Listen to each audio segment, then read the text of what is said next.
এমাহ অতিক্ৰম কৰি গ'ল মই আপোনাৰ পৰা জানিব বিচাৰিম এমাহৰ পিছত আৰু কি প্ৰয়োজনীয়তা আছে আপুনি যিবোৰ ঘৰ নিৰ্মাণ কৰি দিলে সেই ঘৰবোৰত ইতিমধ্যে মানুহ থাকিবলৈ লৈছে বা তেওঁলোক সেই ঘৰবোৰত কিমান দিনলৈকে থাকিব পাৰিব এমাহৰ পিছৰ ছবিখন আৰু এমাহৰ পিছত আপোনাৰ অনাগত দিনৰ পৰিকল্পনাবোৰ জানিব বিচাৰিম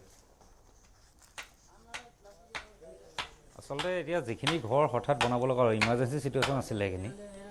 সেইখিনি আপোনাৰ লগালগ বনাই গৈছোঁ মানুহখিনি ৰাস্তা থকাতকৈ যাতে বেৰৰ মাজত থাকক টিঙৰ চালি তলত থাকক ভালকৈ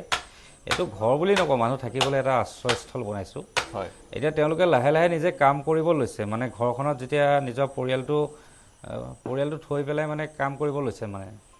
গতিকে যেতিয়া মেইন পুৰুষজনে ওলাই গৈছে কামলৈ লাহে লাহে তেওঁলোকে নিজে নিজে কৰিব আৰু আমি যিমানখিনি পাৰোঁ কৰি থৈ গুচি আহিলোঁ তাৰপিছত এতিয়া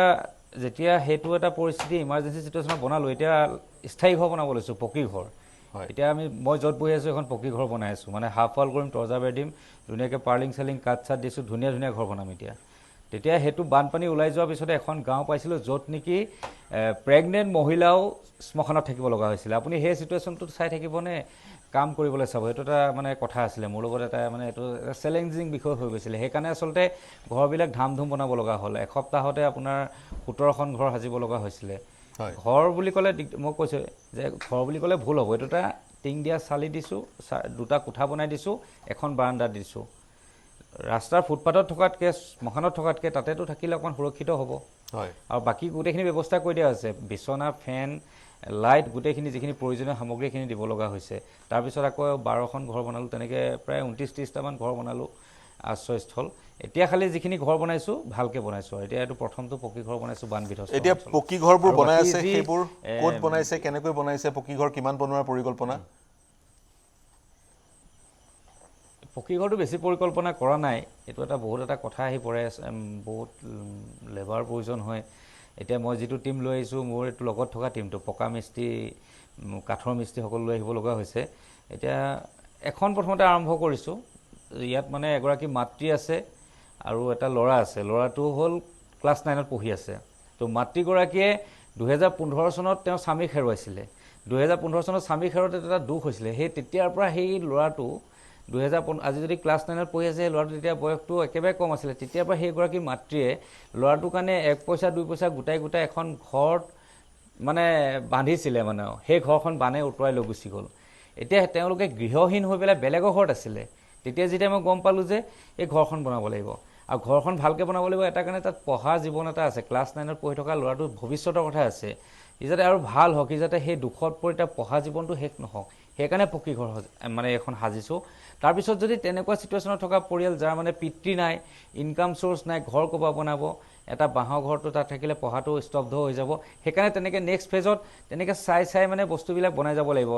বেছিভাগ এতিয়া বাঁহৰ ঘৰ সাজিম আকৌ এখন পকী ঘৰ বনোৱাৰ পিছত ইয়াৰ পিছত ইয়াতে 3খন বাঁহৰ ঘৰ সাজিম কিন্তু আগতে বনোৱাখিনিকে ভালকৈ সাজিম এতিয়া টাইম লৈ পেলাই বনাম যিহেতু য'ত বনাইছিলোঁ তাত কোনোবা কাৰোবাৰ ঘৰত আশ্ৰয় ল'বলৈও জেগা নাছিলে এতিয়া য'ত বনাই আছোঁ তাত মানে কোনোবাই কাৰোবাৰ ঘৰত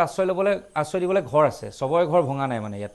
এখন গাঁৱত ধৰি লওক 40 ঘৰ মাজে মানুহ আছে তাৰ ভিতৰত 2-3খন ঘৰ ভাঙিছে বাকী সেই 2-3খন ঘৰৰ মানুহে বেলেগৰ ঘৰত আশ্ৰয় লৈছে সেইকাৰণে কামবিলাক ইমান লৰালৰি কৰিবলৈ দৰকাৰ নাই আগৰখিনি গাঁও বেলেগ কথাটো আছিল তেওঁলোকে সেই গাঁওখনত কাৰো ঘৰতো আশ্ৰয় ল'বলৈও জেগা নাই গা ধুবলৈও জেগা নাই পানী খাবলৈও জেগা নাই একোৱে জেগা নাছিল সেইকাৰণে তেনেকৈ লৰালৰি কৰিব লাগে এতিয়া লৰালৰি নকৰোঁ এতিয়া লাহে লাহে বনাই গৈ থাকিম বাঁহৰ ঘৰ বনালোঁ ভালকৈ বনাম এখনটো পকী ঘৰটো অভিয়াছলি ভালকৈ বনাম সকলোবিলাক কৰিম ৱাল গাঠিছোঁ আপোনাৰ তৰ্জা বেৰ দিম ফল চিলিং কাৰেণ্টৰ ব্যৱস্থা চবখিনি কৰি থৈ যাম এখন ঘৰত মানে ল'ৰাটো যাতে ভৱিষ্যতটো ভাল হয় এনেদৰে পকা ঘৰবিলাক আচলতে সেইসকল পৰিয়ালৰ মানে বনাম যাৰ মানে পিতৃ নাই ইনকাম চ'ৰ্চ কাৰোৱেই নাই তেওঁ কোনোদিনে ভাল ঘৰ বনাব নোৱাৰে বনাই থৈ গ'লেও মানে ইনকাম কৰি তেওঁ ভাল ঘৰখন বনাব নাই তেনেকুৱা কাৰণেহে পকা ঘৰ বনাম মানে হয় পকা ঘৰ তেনেকুৱা কাৰণে বনাব আপুনি গোটেই যোৱা 30টা দিন সেই অঞ্চলতে নিয়োজিত হৈ আছে বিশেষকৈ আমি পৰিলক্ষিত কৰিছোঁ ঘৰ নিৰ্মাণৰ ক্ষেত্ৰত পৰ্যায়ক্ৰমে পদ্ধতিগতভাৱে যাক যি ধৰণে প্ৰয়োজন সেই ধৰণে আপুনি ঘৰ নিৰ্মাণ কৰিছে 30 দিন পাৰ হৈ গ'ল ঘৰটো প্ৰয়োজন খাদ্য সামগ্ৰী তেওঁলোকে লাভ কৰিলে বস্ত্ৰ লাভ কৰিলে ঘৰটো আপুনি বা আপোনাৰ সদৃশ আন লোকৰ জৰিয়তে তেওঁলোকে পাই আছে এতিয়া আৰু কি সাহায্যৰ তেওঁলোকক প্ৰয়োজন কাৰণ শিশুসকল পুনৰ বিদ্যালয়লৈ ঘূৰি যাব লাগিব ঘৰখন তেওঁলোকে কেৱল ঘৰখন নিৰ্মাণ কৰি নল'ব ঘৰখনত ঘৰৰ সামগ্ৰীবোৰ লাগিব স্বাভাৱিক জীৱন যাত্ৰা ঘূৰি আহিব লাগিব জীৱন জীৱিকা তেওঁলোকক প্ৰয়োজন হ'ব আপুনি কৈছে বিভিন্ন লোকে ইতিমধ্যে কাম কৰিবলৈ ওলাই গৈছে সেই কামৰ যি কাম পূৰ্বতে কৰিছিল সেই কাম কৰাৰ এক অৱস্থা আছেনে তেওঁলোকৰ মই সুধিব বিচাৰিছোঁ আপোনাক 30 দিনৰ পিছৰ ছবিখন কেনেকুৱা দেখিছে আৰু আপোনালোকে কিমান দিন এতিয়া আপোনালোকে সাহায্য প্ৰদান কৰি থাকিব লাগিব বা এনেধৰণৰ কামবোৰ কৰি থাকিব লাগিব এতিয়া চাওক এতিয়া মই এটা কথা কৈছোঁ এই এমাহৰ পিছত যেতিয়া ঠাণ্ডা দিন আহিব কিবা আহিব তেতিয়া কথাটো হ'ল আমি এতিয়াৰ পৰা মানে হেৰি হ'ব লাগিব প্ৰিপেয়াৰ হ'ব লাগিব কাৰণ এতিয়া এই মানুহখিনিয়ে কাম কৰিলেও কাম কৰা জেগাও নাইকিয়া হৈ গৈছে মানে ক'ত কাম কৰিব তেওঁলোকৰ ইনকাম চ'ৰ্চটো বন্ধ হৈ যাব এতিয়া প্ৰথমতে এতিয়া সাহায্য দিছে চাউল পাত আছে কিবা কিবি আছে চব আছে এতিয়া ঘৰৰ সামগ্ৰীও প্ৰায় পাইছে কিন্তু মেক্সিমাম মানুহে কিন্তু বিচনা পাব লাগিব বিচনা নাই তুলি পাইছে আনলাও পাইছে এতিয়া মই মেক্সিমাম মানুহ মই যেতিয়া আমি গ্ৰাউণ্ড লেভেলত কাম কৰি আছোঁ তেতিয়া গম পাইছোঁ যে বেছিভাগ মানুহৰ ঘৰতে তুলি আছে আনলা আছে বিচনা নাই আৰু ঘৰ কিছুমানৰ ভঙা নাই যদিও কিন্তু একদম ভিতৰ ওচৰত থাকিব নোৱাৰি দুৰ্গন্ধ মই যিটো অঞ্চলত কাম কৰি আছোঁ আপোনালোকে যদি কোনোবা মোৰ লাইভটো চাই আছে আপোনালোকে চাই আছে এইটো চেংধৰা গাঁও বুলি কয় ইয়াত আহিব এনেকুৱা কেইঘৰমান মানুহ আছে যিঘৰ মানুহ এতিয়ালৈকে কিন্তু কোনো ফ'কাছ কৰা নাই দেই আমাৰ মানুহবিলাকৰ মানে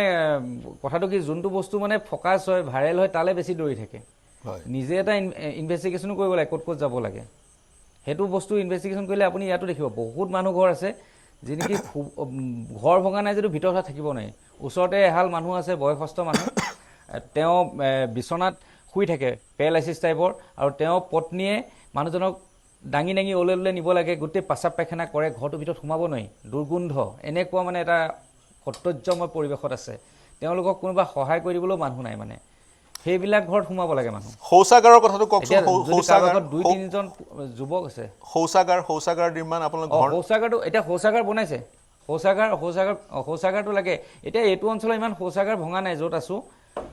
ইমান ভঙা নাই কিন্তু মেক্সিমাম শৌচাগাৰটো প্ৰয়োজন হৈ আছে শৌচাগাৰ বনাই আছে বহুতক দেখিছোঁ এতিয়া শৌচাগাৰ বনাই আছে পালে এনেকৈ বেৰি পেলাও শৌচাগাৰ বনাইছে এতিয়া আমি আগতে কৰি অহা অঞ্চলবিলাকতো এতিয়া শৌচাগাৰ বনাইছে পানীৰ ব্যৱস্থা কৰিছে সেইখিনি লাহে লাহে আহি আছে পৰ্যায়ক্ৰমে কিন্তু মই এটা কথা ক'ব বিচাৰিছোঁ যে এই মানুহখিনি আমি এতিয়া টপিকটো ভাইৰেল হৈ আছে বুলি আমি চব লগ খাই থাকি পিছত এৰি দিলে নহ'ব পিছত যদি আমি এইটো মানুহখিনি বিপদত পৰিব ইনকাম চ'ৰ্চ বন্ধ হৈ যাব ক'ত ইনকাম কৰিব ইয়াত এতিয়া আজি ইয়াত আমি এটা পাৰ্লিঙৰ কাৰণে কাঠ লাগে কাঠৰ মেলেই নাই পানী উটুৱাই নিলে সেই কাঠৰ মেলবিলাকততো 5-6জন মানুহ এংগেজ হৈ আছিলে সেই 5-6জন মানুহ এতিয়া 10টা মেলতো 60জন মানুহৰ কাম নাইকিয়া হৈ গ'ল সেইখিনি মানুহে ক'ত কাম কৰিব তেনেকুৱা ধৰণৰ বিভিন্ন ক্ষুদ্ৰ উদ্যোগ আছিলে সেইবিলাকো নাইকিয়া হৈ গ'ল সেইখিনি আকৌ গঢ় দিওঁতেই লাগিব 2-3 মাহ দিন আজি এতিয়া শিৱসাগৰত কাঠ বিচাৰি হাইৰাং হৈ গৈছোঁ পকা পোষ্ট পাবলৈ নাই পকা পোষ্ট আনিছোঁ আমি যোৰহাটৰ পৰা শিৱসাগৰলৈ পকা পোষ্টকেইটাত যিমান খৰচ হৈছে গাড়ী ভাড়া তাতকৈ বেছি গৈছে 50%কৈ বেছি গাড়ী ভাড়াত গৈছে উপায় নাই ঘৰটো বনাবই লাগিব সেইবিলাক মই এটা কৈছোঁ মানে তেওঁলোকৰ সংস্থাপন নাইকিয়া হৈ গৈছে এই সংস্থাপনবিলাকত আমি ছাপোৰ্ট কৰিব লাগিব এতিয়া টপিকটো ভাইৰেল হৈ আছে আমি সকলোৱে আহি আছোঁ ধুমধাম কাম কৰিছোঁ বস্তু দিছোঁ কিবা দিছোঁ কিন্তু তেওঁলোকক আকৌ এটাও প্ৰতিশ্ৰুতি দিব লাগিব যে যিসকলে এতিয়া কাম কৰি আছে সেই 5-6 মাহ পিছত আকৌ এৰি দিলে আকৌ তেওঁলোকৰ বহুত বেয়া হয় ছাপোৰ্ট ছিষ্টেম দিব লাগিব এজন ৰোগী যেতিয়া অসুস্থ হৈ থাকে তেওঁক আপোনাৰ হস্পিটেলৰ পৰা আনি আনিলে নহ'ব তেওঁক দৰবো খুৱাই দিব লাগিব ঠিক কণ্ডিশ্যনটো শিৱসাগৰ সেইটোৱে আপুনি প্ৰকৃত ছবিখন দাঙি ধৰিছে অকণমান সংক্ষেপত আপোনাৰ পৰা মন্তব্য বিচাৰিম আৰু প্ৰত্যাহ্বান কি আছে বিশেষকৈ মানসিক স্বাস্থ্যৰ ক্ষেত্ৰতো আমি ধ্যান দিব লাগিব বুলি বিভিন্ন বিশেষজ্ঞ ইতিমধ্যে মন্তব্য কৰিছে লগতে ছাত্ৰ ছাত্ৰীসকলক স্কুললৈ ঘূৰি যাবলৈ আমি তেওঁলোকক সেই পথটো প্ৰশস্ত কৰি দিব লাগিব এই দুটা মোৰ দৃষ্টিৰে গুৰুত্বপূৰ্ণ দুটা পইণ্ট আন বহু পইণ্ট বা আন বহু বিষয় থাকিব পাৰে আপোনাৰ পৰা এইবাৰ সংক্ষেপত জানিব বিচাৰিম শেষৰটো মন্তব্য আচলতে আমি যিখিনি পাইছোঁ এতিয়া সকলোৱে কাম কৰি আছে এইখিনি কাম ছাফিচিয়েণ্ট নহয় আমিতো জাষ্ট এটা দেখাইছোঁ ৰিভলিউশ্যন সৃষ্টি কৰিবৰ কাৰণে দেখাব লগা হৈছে ভিডিঅ'বিলাক কিন্তু ভিডিঅ' নবনাকৈ বহুতে কাম কৰি আছে তেওঁলোকক মই ধন্যবাদ জ্ঞাপন কৰিছোঁ আৰু এতিয়া মানে ভৱিষ্যত কি হ'ব মানে ভাবিব নোৱাৰা হৈছোঁ মানে বৰ্তমানটো ঠিক কৰি যাবলৈ চেষ্টা কৰিছোঁ মেইন কথাটো বৰ্তমানটো ঠিক কৰি যাবৰ কাৰণে বহুত মানুহ ওলাই আহিছে আৰু প্ৰত্যেকজন মানুহে ছাপোৰ্ট কৰিছে সেইকাৰণে পাৰিছোঁ কোনোবাই ধৰি লওক এটা শ্লিপিং মেম্বাৰ এক্টিভ মেম্বাৰ বুলি থাকে কিছুমানে ধৰি লওক বস্তুটো ইনভেষ্ট কৰিছে আমাক আগুৱাই দিছে আমি এক্টিভলি কাম কৰিছোঁ আৰু যিসকলে তেনেকৈ বেলেগৰ পৰা তেনেকৈ লৈ পেলাই কাম কৰি আছে তেওঁলোকে কিন্তু হঠাৎ এৰি গ'লে নহ'ব মই সেইটোৱে অনুৰোধ জনাইছোঁ যে আপোনালোকে শিৱসাগৰখন যেতিয়ালৈকে তেওঁলোকৰ ঠনধনী হৈ থাকে তেতিয়ালৈকে চাব লাগিব আৰু এতিয়া আমাৰ সময় হৈছে ভিতৰ কিছুমান জেগা মানে হেৰি কৰা বিল্ড কৰা মানে সেই জেগাবিলাকত যাব লাগিব আমি ছ'চিয়েল মিডিয়াত দেখাবলৈ কেতিয়াবা বেয়া লাগে কিছুমান বস্তু মানুহৰ সেই পৰিস্থিতিবিলাকৰ আচলতে সুবিধা লোৱাটো ভুল কিন্তু এতিয়া সুবিধা মানে ছ'চিয়েল মিডিয়াত দেখাবলৈ এটা কাৰণে বাধ্য হৈছোঁ কাৰণ আমাৰ পাব্লিক ছাপৰ্টত আমি কামবিলাক কৰি থাকোঁ হয় সেইবিলাক আমাৰ ছাপৰ্ট নহ'লে আমাৰতো ইমান ধন টকা পইচা নাই মানুহে হেল্প কৰিছে তেনেকৈ আগুৱাই গৈছোঁ এতিয়া বহুতে এতিয়া কম্পেয়াৰ কৰি থাকে আমুকৰ লগত কম্পেয়াৰ কৰি থাকি লাভ নাই কোনে কি কৰিছেনো মেটাৰ নহয় কম্পেয়াৰ কৰিবলৈ বাদ দি কাম কৰিব লাগে সকলোৱে কাম কৰিব লাগিব আমি যদি কাৰোবাক এনালাইচিছ কৰি থাকোঁ মই আপোনালোকৰ ইণ্টাৰভিউত আগতেও কৈছোঁ এইটো এনালাইচিছ কৰা সময় নহয় কি ভুলৰ কাৰণে কি হ'ল সেইটো এনালাইচিছ কৰা সময় নহয় হৈ যোৱাখিনি সমাধান কৰিব লাগে আৰু সমাধান কিন্তু এই এমাহ হৈ গ'ল বুলি এতিয়াই কৰিলে সমাধান নহয় এই সমাধান কৰিবলৈ বহুত মাহ লাগিব এতিয়া ৰিচেণ্ট দুৰ্গা পূজা আহি আছে দুৰ্গা পূজাত চব পূজাত যদি মতলীয়া হৈ যায় পিনে শিৱসাগৰ মানুহে বহুতে নেখাই পেলাই থাকিব কিন্তু দুৰ্ভিক্ষ সৃষ্টি হ'ব এতিয়া এবাৰ অলপমান লাভবিলাক বাদ দিব লাগিব অলপমান আমি মানুহৰ লগত লাগিব আৰু কম্পেয়াৰ কৰিলে নহ'ব কোনোবা চৰকাৰী বিষয়াই কৰা নাই কোনোবাই কৰা নাই জনপ্ৰতিনিধিয়ে কৰা নাই সেইবিলাক বাচি থাকিলে নহ'ব এতিয়া যিটো অঞ্চলত কাম কৰি আছোঁ এইটো আপোনাৰ চেংধৰা বুলি কয় ইয়াতো যি স্থানীয় বিধায়ক তেখেতে ৰাইজৰ লগত আহি পিঠিত বস্তা লৈ কাম কৰিছে মানে সমান ইয়াত মানুহে কোৱা মতে দেই তো সেইবিলাকতো আমি ফটো ভিডিঅ' দেখা নাই সকলোৱে কৰি আছে কিছুমানে ছ'চিয়েল মিডিয়াত আহিব বিচৰা নাই মনে কৰি আছে আমি এতিয়া ছ'চিয়েল মিডিয়াত খালি দেখাব লগা এটা কাৰণেই কাৰণ পাব্লিকে আমাক ছাপোৰ্ট কৰিছে পাব্লিকক আমি কামখিনি দেখাব লাগিব কিন্তু এনেকুৱা মানুহ আছে সমাজকৰ্মী আছে বিজনেছমেন আছে পলিটিচিয়ান আছে তেওঁলোকে কিন্তু কাম কৰি আছে বহুত কাম কৰি আছে যোৱাকালি এতিয়া মই এঘৰ মানুহলৈ গৈছিলোঁ মাক দেউতাক নথকা 3টা ল'ৰা ছোৱালী মই সহায় কৰিম বুলিয়ে কৈছিলোঁ তেওঁ মই নকওঁ বাৰু ইয়াৰে হয় চন্দকৰে হয় অলৰেডি তেওঁলোকক সহায় কৰিলেই মানুহে মানে ভিতৰে সহায় কৰি আছে কিন্তু নেদেখায় তেতিয়া মই ভাবিছোঁ মই ভুল কৰিছোঁ নিজে ছ'চিয়েল মিডিয়াত দেখাই পেলাই আমি বেছি কৰা যেন দেখাইছোঁ নেকি তেনেকুৱা এটা ফিল হৈছে মানে এনেকুৱা মানুহ আছে মই ডাইৰেক্টলি কৈ দিছোঁ এই স্থানীয় বিধায়কে তেওঁলোকক ইমান ধুনীয়াকৈ হেল্প কৰিছে সেই 3জন ল'ৰা ছোৱালীক তো মানে মই নিজৰে লাজ লাগিছে যে কি কৰিছোঁ আমি দেখাই মানুহৰ পৰা বাহ ল'বলৈ ছ'চিয়েল মিডিয়াত ভিডিঅ' বনাইছোঁ কিন্তু আমি উপায়হীন দেখাব লাগিব পৰিস্থিতিবিলাক দেখালেহে মানুহ আমাৰ ওচৰলৈ আহিব আৰু এটা ৰিভলিউশ্যন সৃষ্টি হোৱাৰ কাৰণে দেখাইছোঁ বাকী চবেই কাম কৰি আছে প্লেনিং ছমাহলৈকে এনেকৈ কাম কৰিব লাগিব